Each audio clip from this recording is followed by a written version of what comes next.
I want a captain to lead my army, and I want a thematic and intriguing backstory for him and the whole force. So let's dive straight in today as we continue the Blood Angels army journey.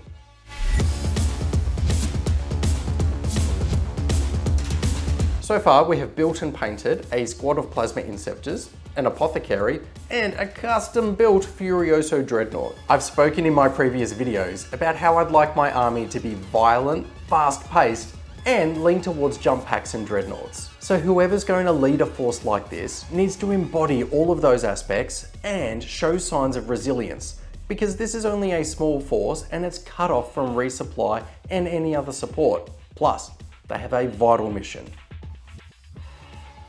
Space Marines captain with jump pack. Yes. I mean yes, but also no. This is a very vanilla, middle of the road looking Space Marine model, and even for a beginner like us, we get some good news because we can customize it and create our own unique special character to lead our army. I have this video and another one in the works already, where my goal is to give you the confidence to be able to customize models like this to make your army special for you, but keeping it affordable and still have them fantastic looking.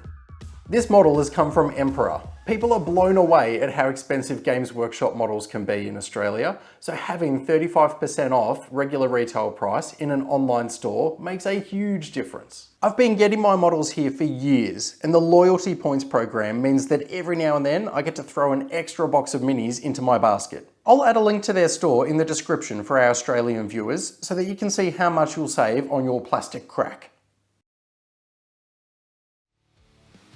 I'd like my captain to be close combat focused with some unique weaponry. This should help him stand out on the battlefield, but also give me some exciting gameplay. An ornate storm shield should look great for a leader to carry and stands out a lot more than a bolt pistol. Then on the other side, if we are looking at a single-handed melee weapon, it has to be the Thunder Hammer. I'm not going to be worrying about what is the optimal best loadout for my captain to be fitted with for the current rules, because I found that rules change every edition and even every couple of months. So I'm thinking more long term. How do I want this model to look on my shelf, and how do I want it to represent my Blood Angels? If a competitive loadout for your captain is a concern for you, then magnetize him. You don't even need to paint the other 4 lots of arms right now, but you'll forever have that option. All of the armies that I play competitively, they all have magnetized limbs. That way, I don't have to try and buy and paint 4 lots of every model. I don't have that kind of money. I mean, look around, I'm in a basement. Now that we've spoken about how the model is going to look, I have a pretty cool surprise for you today. I don't see much point in me explaining each of the painting steps as I go, because you've seen that in my other Blood Angels videos. No, today I've got something much cooler for you. Gordon is an incredible storyteller, and I've lured him in today under the false promise that one day I'll paint an entire Genestealer cult army for him. I've asked Gordon to create some backstory and lore for the captain of our Blood Angels army. Now I know what you were thinking, and yes, it is proper nerdy to create a backstory for your little plastic army man. But I tell you what, it's also really nerdy to build and paint miniatures in a basement. But I'm in too deep, we've come this far, and there is no one coming to rescue us. So, what I will pitch to you though, is you will enjoy your building, your painting, and your gaming with your minis, even more if you go to this extra length. So without further delay, or false promises of Genestealer cult armies, let's dive straight in, and here is the story of our Blood Angels captain. It is the far future, the grim darkness of the year 999 M41. The Third Tyrannic War is underway. Baal lies devastated in the wake of Hive Fleet Leviathan. The Blood Angels have suffered their worst losses in the history of the chapter. At least 5 exalted chapter masters are killed, along with numerous captains and countless marines. The Sanguinary Guard lies utterly decimated.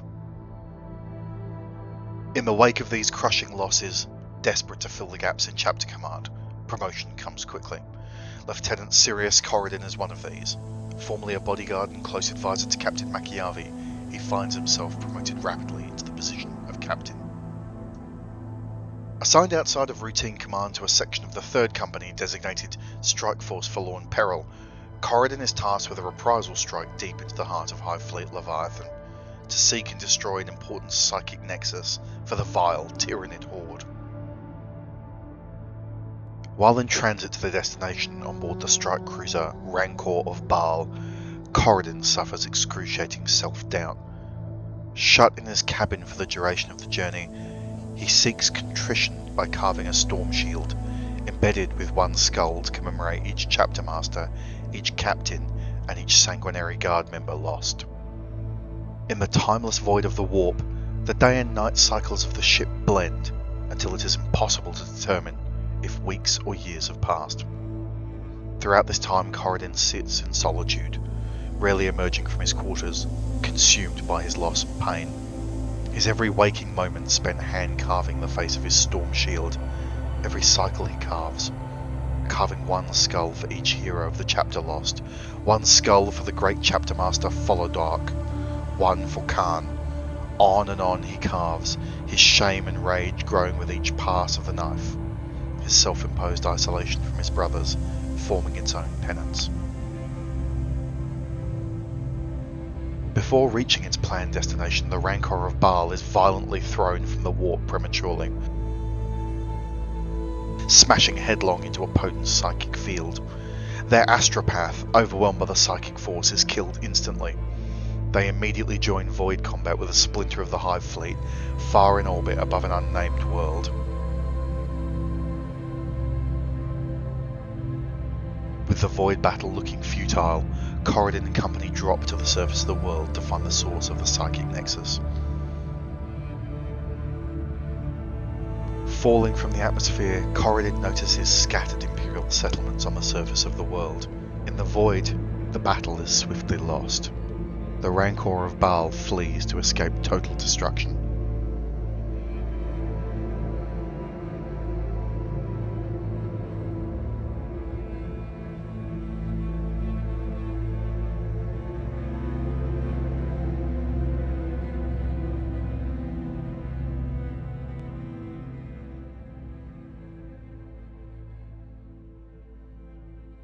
I have another useful promo for you. Recently I've been getting asked what brushes I use with my painting.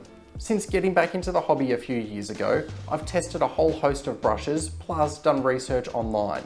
I was looking for something that was affordable, was nice to paint with, and was long lasting. These are rarely qualities that all overlap, but I did find it and I've been using these brushes for the last couple of years. The brushes that I've discovered and have been using for the last couple of years are Rosemary & Co.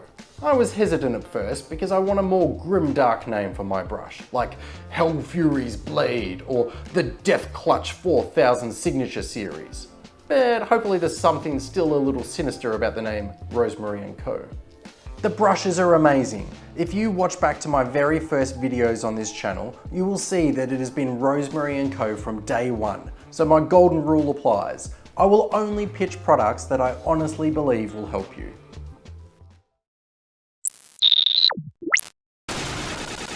Finding themselves alone on the surface of the world, Corradin and his limited force of Marines are cut off from the light of the Imperium. Unknown to those on the surface, the world is encompassed in the crushing weight of the renewed Hive Fleet Leviathan advance.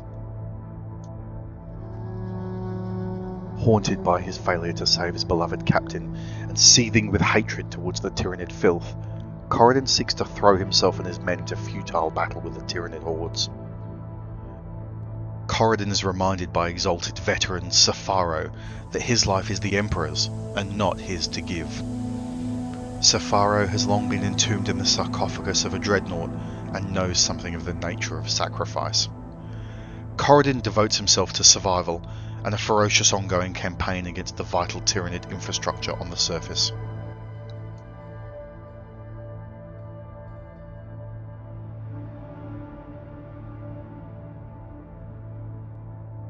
Reeling from their losses at Baal and their seemingly hypeless isolation, the company is despondent. Corradin makes it his mission to protect the people of this world, a world too insignificant for star maps or chapter houses, but full of civilians, carrying the light of the Emperor in their hearts.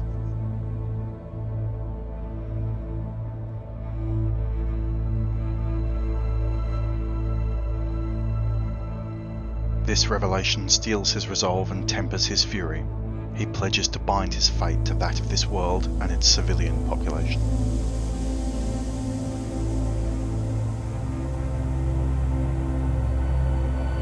Forever carrying a reminder of his failure and his fury in Captain Machiavelli's inherited Thunderhammer, the Emperor's Charity, Corradin keeps his rage barely checked out of his devoted service to the Emperor. He mounts a campaign of terror and provides a bulwark for the civilians against imminent death at the hands of the Tyrannid.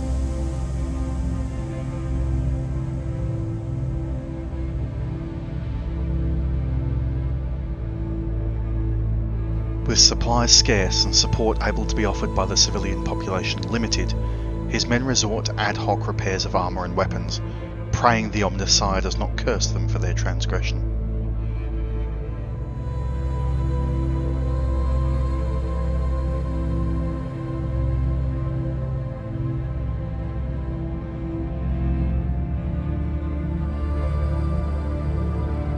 On the surface of this isolated world, adrift in the warp, Corradin's rage coalesces into a determination, and his war rages on.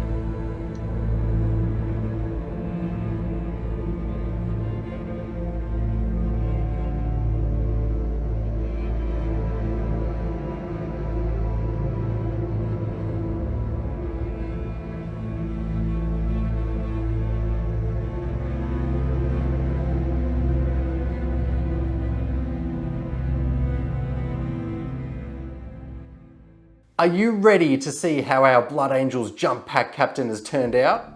Well, let's do it!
Gordon, thank you so much for putting together a creative backstory and a rich setting for our Blood Angels army captain to be operating in. Now, Gordon gave up his own time to put this together just for the love of the channel, so please give him a whole bunch of support in the comments below. What else? Yes, our Patreon is now live for Flashing Badger painting. This year, I'm looking for ways to grow the channel, and Patreon is an opportunity for you to directly contribute to the growth. And if you're enjoying these videos, well, this is how you can be part of generating more of them. I'll add a link in the comments and in the description for you if you're interested. By becoming a part of our Patreon, you also get access to our channel's Discord. There's already around 50 of us in there, and we share our works in progress and finished models, and we also host competitions. Congratulations to Arjak, who recently won, and his prize? He gets to pick any model and I'll buy it, paint it, and post it to him. Your very own personal commission painter. I've been Mike, Gordon has been our amazing storyteller, Dingles has been putting together my favourite thumbnails, and you've been awesome. So I look forward to seeing you on the next one.